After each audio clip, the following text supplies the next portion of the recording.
In the beginning of this video, I have a voice recording talking about limiting beliefs, and following that is me in my car headed to work, and I just had some thoughts of, when people approach you and, how people try to place their limiting beliefs on you. Just my thoughts, that's it. Thank you for listening. Sometimes we can have thoughts, and with that state of mind that you can think is absolute truth.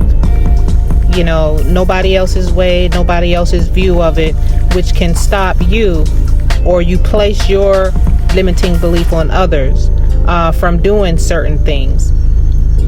We cannot let limiting beliefs hold us back. Like how the world works. We get these beliefs from either how the world works and how we interact with people and deal with people.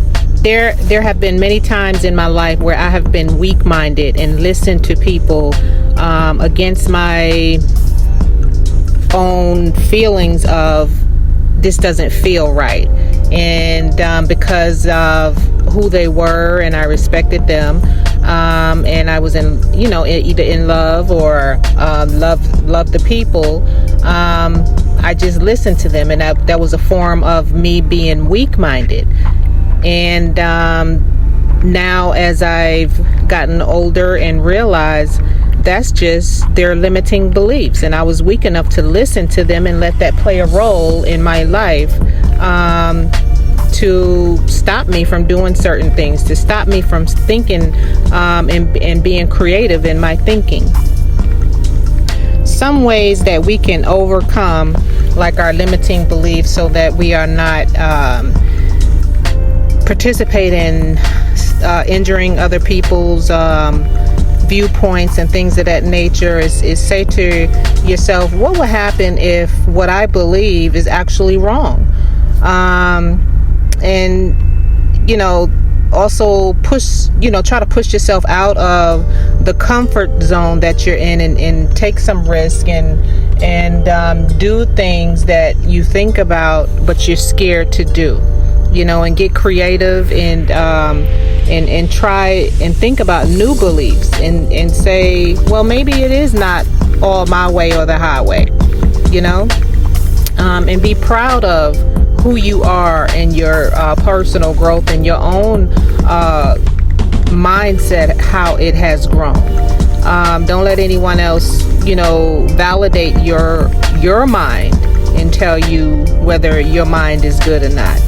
And then another thing I noticed that helps is when you have clutter, whether it's clutter in your car, clutter in the house, clutter in the kitchen. Once you start cleaning up clutter, you notice it cleans up your thoughts per se. So that's another good way to help with those limiting beliefs. I find this extremely interesting. Once people know things about your life, and they'll come tiptoeing around you, and they'll mention things that are, for example, I call it in their limiting beliefs. Say, for example, me in my current situation, I may be alone right now, but I'm not alone. I don't feel alone. I don't feel sad. I don't feel disgruntled. I don't feel, I just feel so happy and, just at peace, like. And so I have someone that come up to me and say, well, you're living a single life, and something else they mentioned along those lines, like I need to be with a partner to make me happy. I need to be at someone's hand and feet 24 hours a day, and that assumption of me happy or content and I'm some type of degenerate by myself and find myself and love my thoughts in my mind and be selective at what I choose to put in my mind. So I understand, you know, we live in this world where we are supposed to have someone, or you know, we're supposed to have a partner, an intimate partner, a lifetime partner. We're supposed to have, you know, those are the things that life brings us, and if we don't have that, we're not a part of this world per se. Some people can try to make you feel that way, but I choose to be strong within my mind and not believe these things and feel this way. I know I've had my share and I've had my times, and I'm just choosing a different route right now. It doesn't mean that I don't love and I'm not capable of loving and all these things that, you know, we were taught. Some of us was taught from the time we entered this world.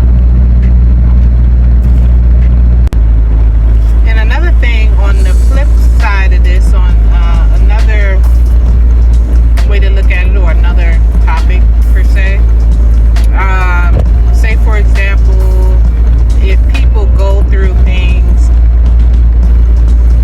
and you know, either defend themselves or just happen to go through things in life, why do we expect them to live in the dirt, like live with dirt on their face and dirt in their soul and their heart because of mistakes that have been made in the past, or you know, something to that nature? You know, if someone is not out there hurting and killing other innocent human beings, but in life they've made mistakes, they done things to defend themselves, or done things that they are not happy with in their lives, I think, I don't know, it's just my opinion of who the hell are we to tell somebody they don't belong in this society. They need to go and especially if you can't fathom the traumas or things that they've been through in this life, it's so hard for you to comprehend or understand it. So, you know, you encourage them to go get on some medication and become a zombie, go get on illegal drugs and become a zombie, go lay your ass at the bus stop and become homeless and sleep on the street so we can laugh at you. You know, I don't know. I'm just thinking about how we think as people sometimes. And yeah, trust me, I know you can't help everybody. And I know people have to want help in order to get help and know how to seek out help for themselves. That's not what I'm talking about. And yeah, you know, you did it and you got there and you didn't have any help, and everybody can do it like you, blah blah blah. But that's not what I'm talking about. I'm talking about continuing to put salt on an injured soul, without, when somebody crosses your lap and you can give good solid advice, and try to help out as much as you can with pointing them into the right direction without trying to add insult to injury that's already there. You know what I'm saying? Nobody needs all that, or to try to put in somebody's head that they're a lost cause because of the things that they've been through or the things that they are currently going through. Yeah, I was gonna say, like, I know I shouldn't say this, but I'm gonna say it anyway. If you can't help, leave them alone. Leave people alone. And it just is annoying to hear some of the comments of how bad people talk about other people that are not in their situation, that are not doing as good as them. It's just annoying. And it would shock the hell out of you when those same people come up out of their situation. And if money is important to you, they wind up making more money than you. If looks is so important to you, they wind up looking more, looking better than you. If the body is what you're focused on, and they come out being way more healthier, and their body can function way better than yours. And so to bash people